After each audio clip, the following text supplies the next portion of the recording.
Hi guys, we have already discussed about uniform 01 variate in previous classes, and we have already discussed about their various quantities and aspects. Now we are going to discuss about the distribution of the sum, difference, product and division of two independent uniform 01 variate. That means if we have a two independent uniform 01 variate, then what will be the distribution of their sum, difference, product and division? That is, if x1 and x2 are two independent uniform 01 variate, then what will be the distribution of x1 plus x2, x1 minus x2, x1 dot x2 and x1 by x2? So it is going to be easiest task. क्योंकि हमें पता है कि अगर दो random variable है तो उनके सम भी रैंडम वेरिएबल होते हैं, तो अगर सम रैंडम वेरिएबल होंगे तो माइट भी उनका कोई ना कोई प्रोबेबिलिटी फॉर्म एग्जिस्ट करता हो, और अगर वो एग्जिस्ट करता हो तो वो क्या होना चाहिए, यानी अगर इसका पैटर्न है तो वो पैटर्न क्या है, हमें वही फाइंड आउट करना है। और ये बहुत ही मुश्किल नहीं है, अगर आपको ट्रांसफॉर्मेशन ऑफ रैंडम वेरिएबल थोड़ा बहुत भी आता है तो आप इसे आसानी से कर सकते हैं। आइए कोशिश करके देखते हैं। सबसे पहले जो चीज गिवन है उसके बारे में सोचिए। तो गिवन क्या है कि x1 और x2 यूनिफॉर्म 01 वेरिएट है। इससे आपको दोनों के डिस्ट्रीब्यूशन के बारे में आइडिया लगे, यानी दोनों के प्रोबेबिलिटी फॉर्म को लिख सकते हैं। क्योंकि x1 और x2 दोनों यूनिफॉर्म 01 वेरिएट है तो भाई x1 का पीडीएफ क्या होगा 10, क्यों? और सिमिलरली x2 का पीडीएफ भी सेम ही होगा 10, क्यों? और साथ ही साथ ये भी गिवन है कि x1 और x2 क्या है, इंडिपेंडेंट है।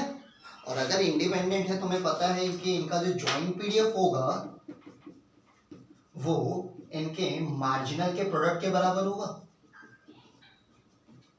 ठीक है, तो यानी अगर आप joint PDF of x1 x2 को देखने की कोशिश करें तो इसका जॉइंट पीडीएफ कैसा होगा, x1 x2 और इसकी वैल्यू होगी 10, जहां x1 और x2 दोनों 0 से 1 बिलोंग करेंगे। सिंपली ये काम आपको हर एक टास्क में करना है। जब भी आपके पास दो इंडिपेंडेंट वेरिएट के बारे में कहा जाएगा तो कम से कम आप दोनों के जॉइंट पीडीएफ को निकाल के रखें, क्योंकि जॉइंट पीडीएफ निकलेगा तभी आप ट्रांसफॉर्म वेरिएबल के बारे में बात कर सकते हैं। अगर दो वेरिएबल के फंक्शनल का फॉर्म है, यानी अगर दोनों के सम, डिवीजन या इसी तरह के कोई और फॉर्म भी देखने को मिले तो भाई ये तो आपका क्वेश्चन सारे से बना के छोड़ दीजिए। अब देखिए करना क्या है, एक एक करके इन चारों के बारे में बात करेंगे, यानी x1 plus x2, x1 minus x2 और बाकियों के बारे में बात करेंगे। तो सबसे पहले सम के बारे में बात करें, क्योंकि सबसे मुश्किल यही है। अगर आपको सम समझ में आ जाएगा तो डिफरेंस भी समझ में आ जाएगा बहुत आसानी से।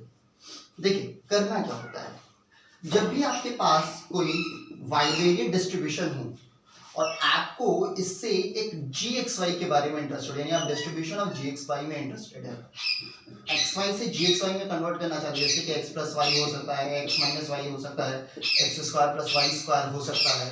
यानी दो वेरिएबल का डिस्ट्रीब्यूशन पता है और आपको उन दोनों के फंक्शनल फॉर्म के बारे में कमेंट करना है, उनके फंक्शनल फॉर्म के डिस्ट्रीब्यूशन के बारे में कमेंट करना है। तो हमेशा याद रखिएगा कि बाइवेरिएट डिस्ट्रीब्यूशन में ही कन्वर्ट होता है, यानी टू डायमेंशनल रैंडम वेरिएबल का distribution two dimensional random variable के डिस्ट्रीब्यूशन में ही पहले कन्वर्ट होगा और फिर उससे आप अपने डिजायर्ड डिस्ट्रीब्यूशन के बारे में सोच सकते हैं। यानी अगर आप xy को ट्रांसफर करना चाहते हैं तो सीधे x प्लस वाई मिलेगा, तो आप करिए, यानी आप इसको पहले uv के फॉर्म में कन्वर्ट करने की कोशिश कीजिए। ठीक है, यानी बाइवेरिएट में कन्वर्ट होगा, जहां पे एक वेरिएबल यानी u सामान्यतः आप कोशिश कीजिए वो वेरिएबल या वो फॉर्म लेने का जिसका डिस्ट्रीब्यूशन आपको पता करना है, और v सामान्यतः सपोर्टिंग वेरिएबल की तरह काम करता है, या फिर आप उसे भी किसी और दूसरे पैटर्न के रिस्पेक्ट में, अगर आपको दो अलग अलग डिस्ट्रीब्यूशन निकालने हैं तो उसके रिस्पेक्ट में सोचिए, और आप xy के जॉइंट को uv के जॉइंट में कन्वर्ट करने की कोशिश कीजिए। जरा समझिए, अगर xy का जॉइंट पीडीएफ आपको पता हो तो आप इसकी मदद से GUV के बारे में सोचिए, और GUV की वैल्यू सिंपली अगर आपको जैकोबियन ट्रांसफॉर्मेशन याद है तो उसके हिसाब से निकाला जा सकता है।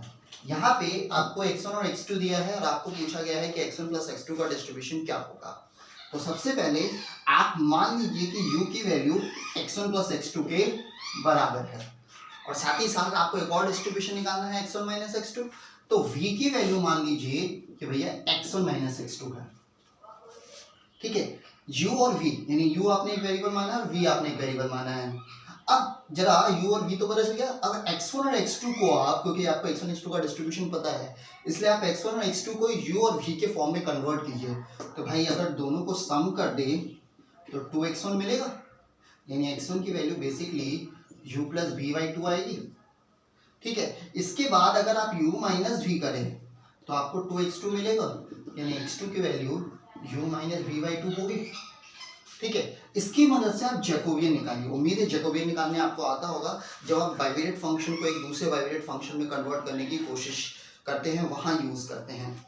तो जैकोबियन क्या होता है बेसिकली, हमेशा रखिएगा, जिसको कन्वर्ट करना है वो ऊपर और जिसमें कन्वर्ट करना है वो नीचे।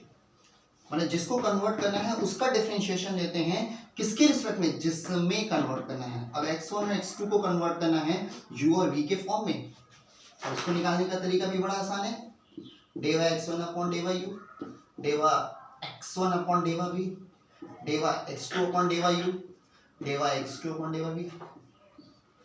यानी जो पहला वेरिएबल है उसको दोनों के रिस्पेक्ट में एक बार, दूसरे को भी दोनों के रिस्पेक्ट में। आप चाहते तो उसका ट्रांसफॉर्मेशन भी ले सकते थे, उसमें भी कोई दिक्कत नहीं।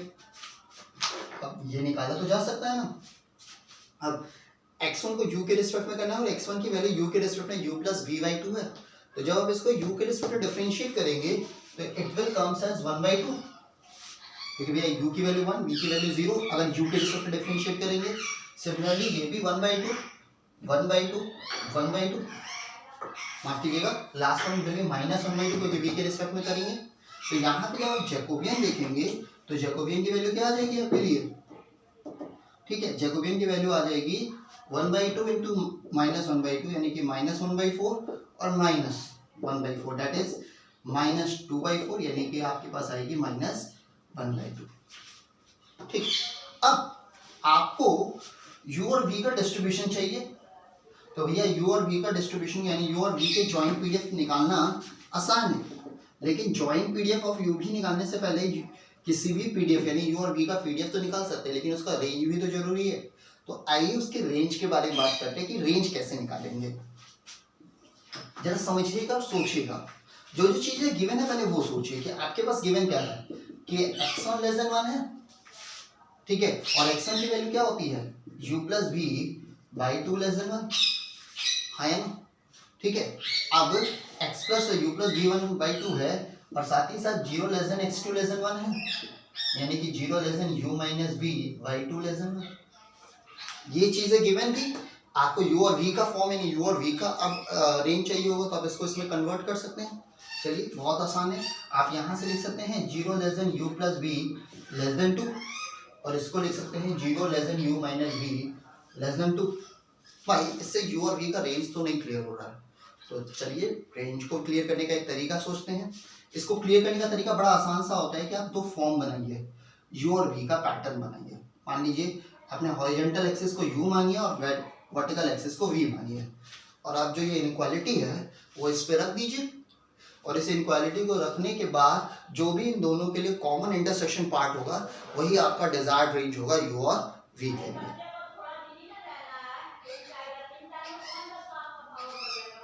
ठीक है, अब बात करते हैं 0 less than u plus v less than 2। सबसे पहले इसके बारे में सोचते हैं कि इसका लाइन कैसे फ्रेम होगा इस पे। ठीक है, जैकोबियन हटा देते हैं।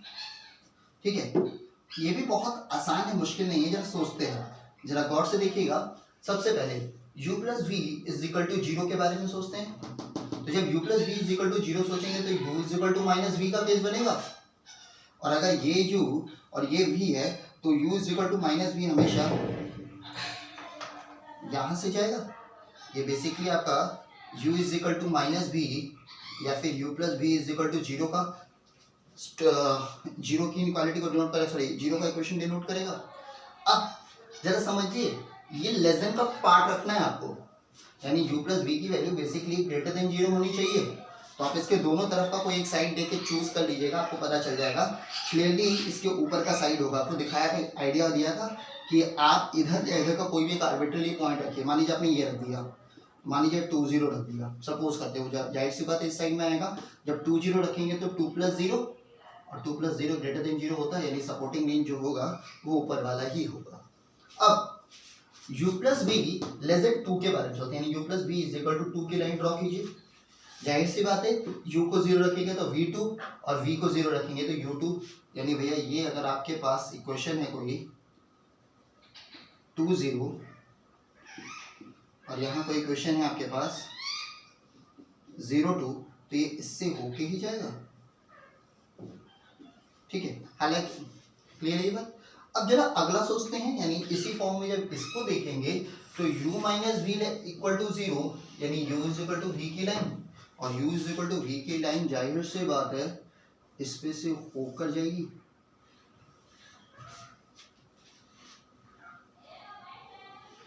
ठीक है, ये आपके पास होगा u minus v is equal to 0 की लाइन। तो ये कोऑर्डिनेट पहले फाइंड आउट कर लीजिए, आपके लिए काम आएगा। ये कोऑर्डिनेट क्लियर है क्योंकि ये जो लाइन है वो u plus v is equal to 2 की है, तो ये जो कोऑर्डिनेट होगा वो 1 1 होगा क्योंकि इस लाइन पे दोनों बराबर होने चाहिए, u plus v is equal to 2 को भी सेटिस्फाई करना चाहिए, तो that should be 1 1। Clear. Now what we will do next, it is nothing but u minus v is equal to 2 को फ्रेम कीजिए। तो u minus v is equal to 2 को frame करेंगे तो जब u 0 लेंगे तो v माइनस 2, और जब v 0 लेंगे तो u2। क्लियर है, यानी अगेन 2 0 तो बनेगा, लेकिन अगला पॉइंट जो होगा वो यहाँ कहीं मिलेगा 0 माइनस 2 का, यानी वो इंटरसेक्ट करता हुआ इसकी तरफ बढ़ेगा। ठीक है, इंटरसेक्ट करता हुआ कहीं यहाँ कहीं जाएगा। क्लियर। अब आपको इसका कोऑर्डिनेट भी फाइंड आउट कर ले तो आपके लिए काम आसान हो जाएगा भाई। अगर गौर से देखें तो इसका coordinate u is equal to minus v का फ्रेम है, और ये आपकी जो लाइन है वो u minus v is equal to 2 की है। तो जब u is equal to minus v रखेंगे तो minus v is equal to 2, that is v is equal to minus 1, और a is equal to u is equal to 1 आएगा इस पे। ठीक है, सिंपल। और अगर आप सब कुछ ध्यान से रखिए तो ये इसके ऊपर का रेंज, इसके ऊपर का रेंज, इसके नीचे का रेंज, इसके नीचे का, यानी जो बेसिकली ये जो पार्ट आ रहा है ना आपके पास, यही आपका डिजायर्ड रेंज होगा इन दोनों को सेटिस्फाई करने वाला। ठीक है, बहुत आसान तो नहीं लग रहा होगा और ये आसान है भी नहीं, लेकिन आपको ये आपका डिजायर्ड रेंज होगा और यहाँ से ही आपको सोचना होगा u और v का डिजायरेबल फ्रेम क्या होना चाहिए। तो अगर आपको जॉइंट पीडीएफ लिखना है, सबसे पहले जॉइंट पीडीएफ ऑफ यूवी क्या होगा पहले वो सोचते हैं। तो जॉइंट पीडीएफ ऑफ यूवी होगा आपके लिए इज बेसिकली GUV, और ये x1 x2 से ही निकलेगा, यानी x1 fx1 x1 x2 into modulus of Jacobian. ठीक है, x1 x2 की वैल्यू 1 है और मॉड्यूलस ऑफ जैकोबियन की वैल्यू -1/2 थी, तो ये ओवरऑल जो वैल्यू आएगी वो 1/2 आएगी। अब आपको पता है कि कोई भी पीडीएफ तब तक कोई मतलब ही नहीं बना जब तक यूवी का रेंज ना रखे, और यूवी का कोई क्लियर नहीं मिला, लेकिन ये आपको रेक्टेंगल मिल गया है बीच वाला, जिसके बारे में आप बात करेंगे। अभी हम सोचेंगे, यानी यहाँ से आप ये जो रेक्टेंगल है वो किसको सपोर्ट कर रहा है, 0 u plus v less than 2 को, और 0 less than u minus v less than 2 को। ठीक है, आप इंटरेस्टेड क्या जॉइंट पीडीएफ में थे? नहीं, आप इंटरेस्टेड है u और v के पीडीएफ में, यानी आप इंटरेस्टेड है x1 प्लस x2 और x1 माइनस x2 के पीडीएफ में, तो निकाल लेते हैं यार, बहुत मुश्किल काम नहीं है। जरा सोच लीजिए, ये पीडीएफ याद रखिए। अब यहीं से पहले रेंज के बारे में सोचेंगे। याद रखिएगा, जब भी आप u के बारे में सोचेंगे तो v को डिपेंडेंट रेंज रखें, यानी अगर आप u का डिस्ट्रीब्यूशन निकालेंगे तो जाहिर सी बात है u का डिस्ट्रीब्यूशन निकालने का मतलब क्या होगा, u का डिस्ट्रीब्यूशन अगर आप यहाँ से निकालेंगे तो आपको बेसिकली इस जॉइंट पीडीएफ को v के रिस्पेक्ट में इंटीग्रेट करना होगा। u का मार्जिन निकालने के लिए v के रिस्पेक्ट में इंटीग्रेट करेंगे, और जब आप ऐसा करेंगे तो आपको याद रखिएगा जिसका मार्जिन निकालते हैं उसको इंडिपेंडेंट रेंज, और जिसका मार्जिन निकालते हैं उसका इंडिपेंडेंट रेंज, और दूसरे वेरिएबल को डिपेंडेंट रेंज दिया जा सकता है। तो अगर आप u के रिस्पेक्ट में निकालेंगे तो v को डिपेंडेंट रेंज दीजिएगा, और अगर v के रिस्पेक्ट निकालेंगे तो u को। क्लियरली, अगर आप इस फ्रेम में देखें, ये जो पॉइंट है इसमें अगर आप u के फ्रेम में बांटे तो इस पूरे रेक्टेंगल को दो हिस्सों में बांट सकते हैं। ठीक है, एक ये वाला हिस्सा और एक ये वाला हिस्सा। ठीक है, ठीक है, और ये कोऑर्डिनेट होगा आपके लिए 1 0। तो चलिए जरा समझते हैं। यहाँ पे एक चीज तो क्लियर है कि भैया अगर u जो है बेसिकली, अगर आप सोचिए u जो है वो x1 प्लस x2 है, तो लिखे चाहे ना लिखे एक चीज तो क्लियर है कि u की वैल्यू कभी भी निगेटिव तो नहीं होगी, u is equal to x1 plus x2 है, दोनों चूंकि 0 से 1 के बीच में है तो u की वैल्यू जब भी होगी 0 से 2 के बीच में होगी, ये तो क्लियर है, यानी u निगेटिव तो नहीं होगा, यानी तो क्लियर दिख भी रहा है, बाहर है नहीं। अब जरा सोचते हैं u के रेंज के बारे में, ठीक है। अब u का रेंज सिर्फ किन किन चीजों पे, यानी जब आपको u का रेंज निकालना हो तो आपको याद हो हमने क्या बताया है, जब भी आप u का रेंज निकाले, यानी अगर आपको u का डिस्ट्रीब्यूशन निकालना है तो आप वर्टिकल स्ट्रिप बनाएंगे, यानी अगर आपको हॉरिजॉन्टल का निकालना है, हॉरिजॉन्टल को इंडिपेंडेंट देना है तो वर्टिकल स्ट्रिप बनेगा। अब ये वर्टिकल स्ट्रिप बना दीजिए यहाँ पे पहले पार्ट में, ये पहला पार्ट मानिए, ठीक है, इसे पार्ट 1 मानिए और इसे मानिए। जरा सोचते हैं, जरा इस फिगर को थोड़ा सा क्लियर बना देते हैं, फिर से ध्यान रखिएगा, या यही बना देते हैं इस बात को, या ध्यान दीजिएगा।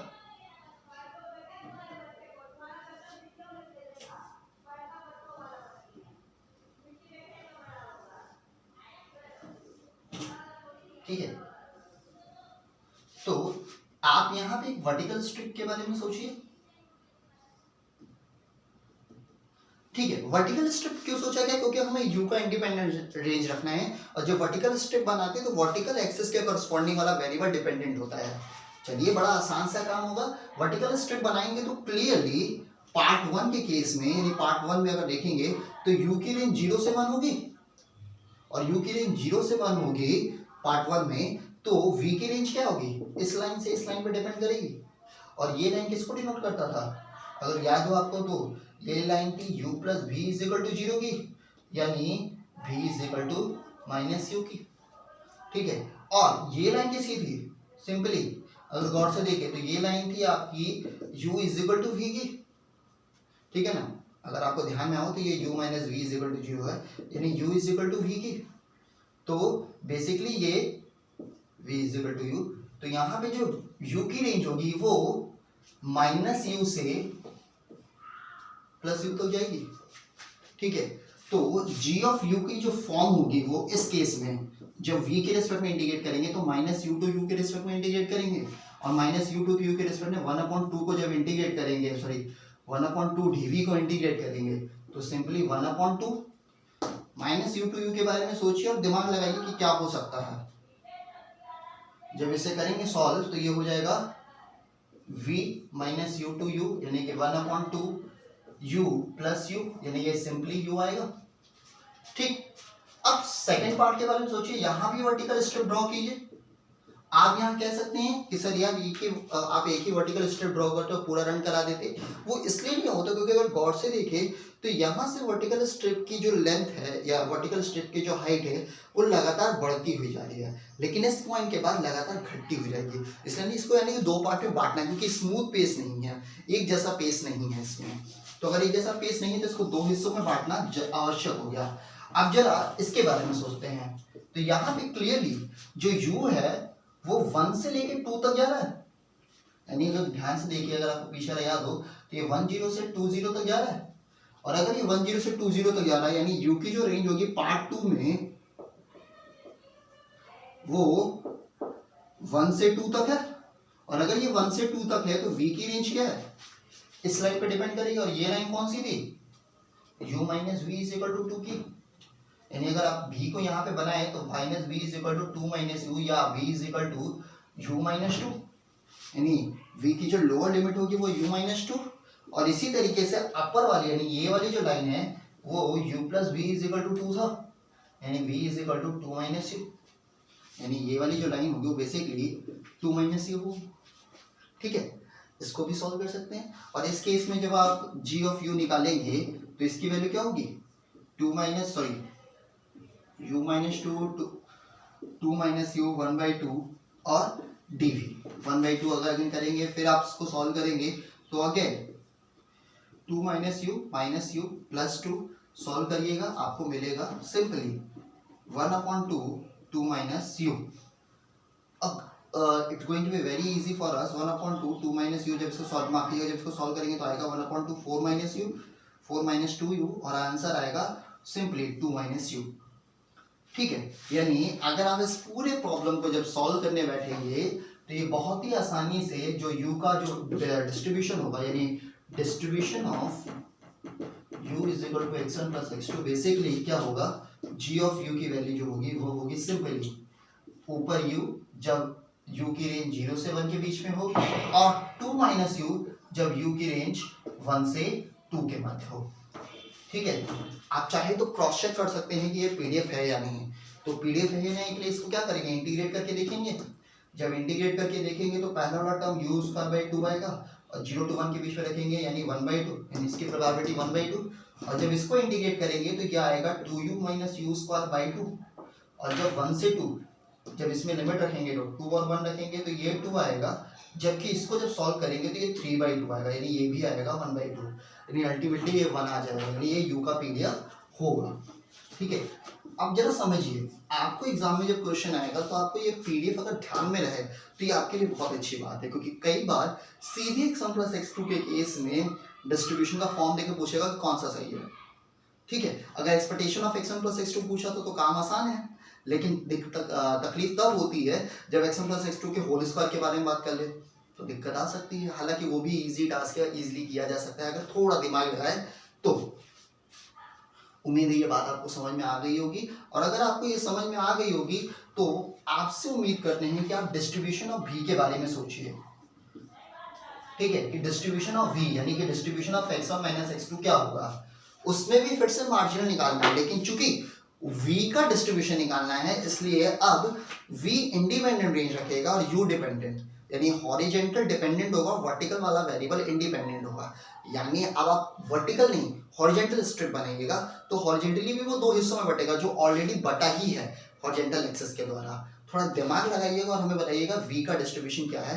उम्मीद करेंगे कि आप ये सॉल्यूशन हमें लिख के भेजेंगे। अगर नहीं आएगा तो हम आपको आगे बता देंगे, लेकिन वो भी बड़ा आसान काम है, थोड़ा दिमाग जरूर लगाइए। हालांकि चलिए बता ही देते हैं, आपसे कुछ और क्वेश्चन पूछ लेंगे। आपके पास जब v का रेंज निकालना है और आपके पास अगेन फॉर्म तो वही है ना, यानी आपके पास फिर से वही वाला ही तो फॉर्म है।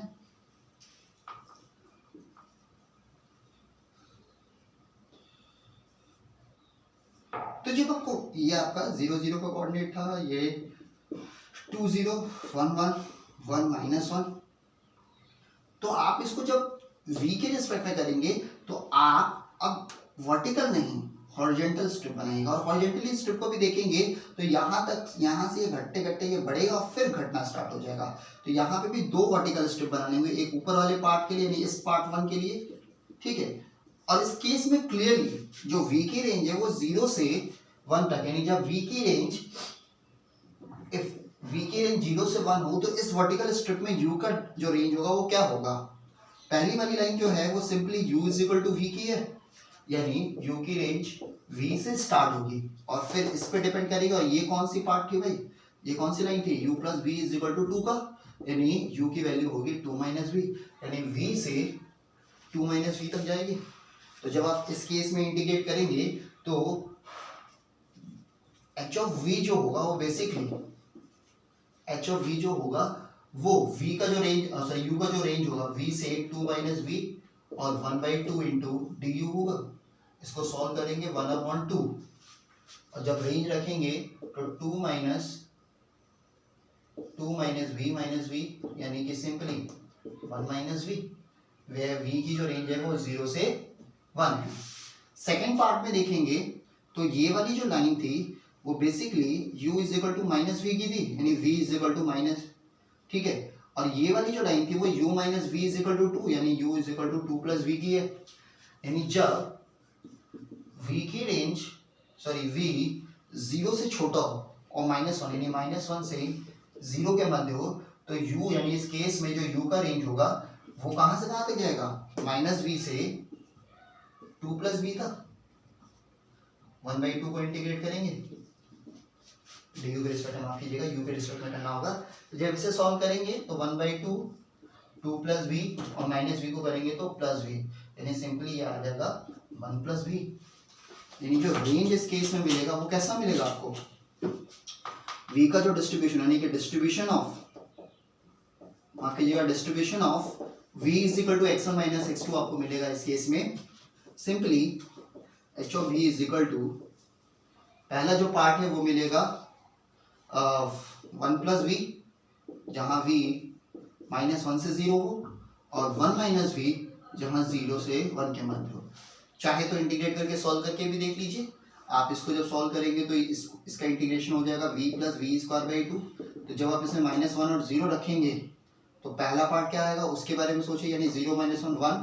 तो जब इसमें रखेंगे तो ये 1/2, यानी इसको सॉल्व कीजिए और बताइए क्या आंसर आएगा। माफ कीजिएगा गलत वैल्यूज रख दी, आप सॉल्व करके बताइएगा इसका आंसर कितना आना होगा। उम्मीद है बात समझ में आ गई होगी आपको।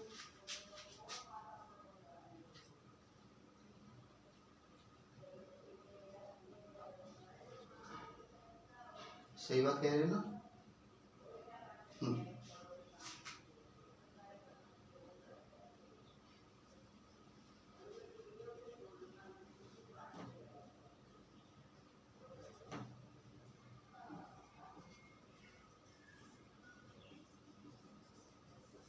ठीक, चलिए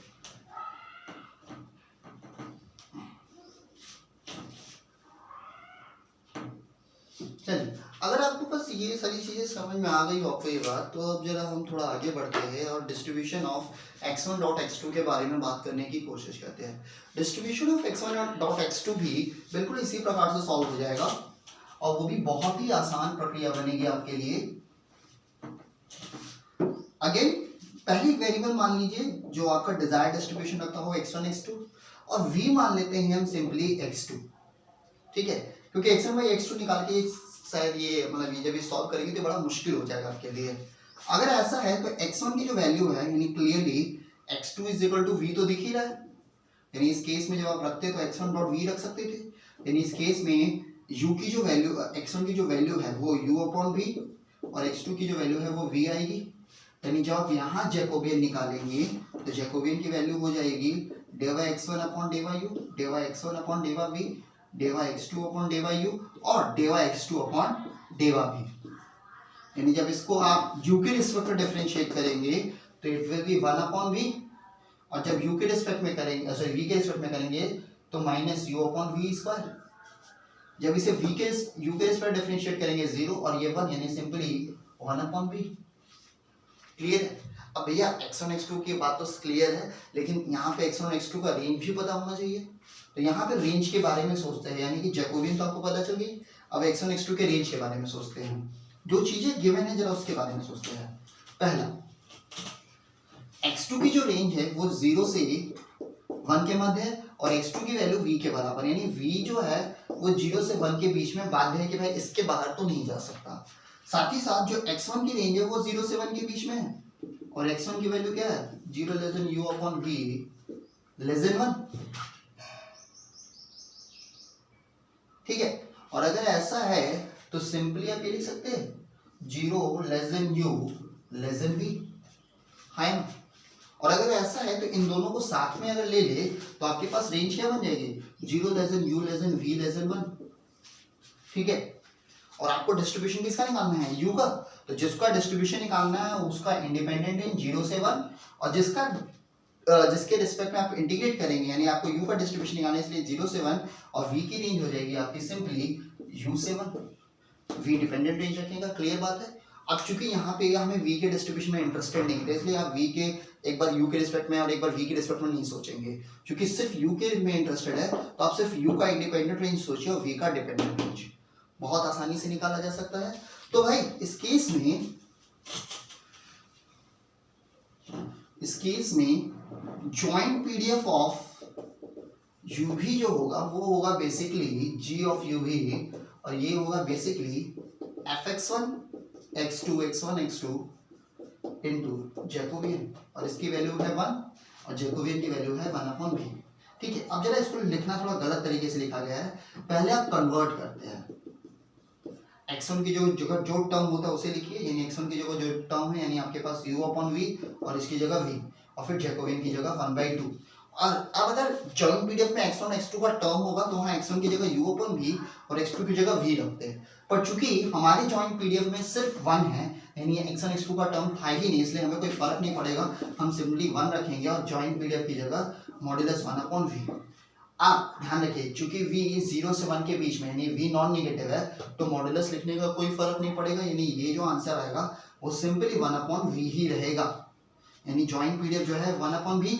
तो PDF of u is equal to x1 dot x2 क्या हो जाएगा आपके लिए भाई, जॉइंट पीडीएफ को v के रिस्पेक्ट में इंटीग्रेट कर दो, ठीक है। यानी सिंपली v का जो रेंज था, अब v का रेंज क्या था, यहाँ पे u जो था वो 0 से 1 के बीच में था और v जो था वो u से 1 के बीच था, यानी u से 1 अपॉन v dv।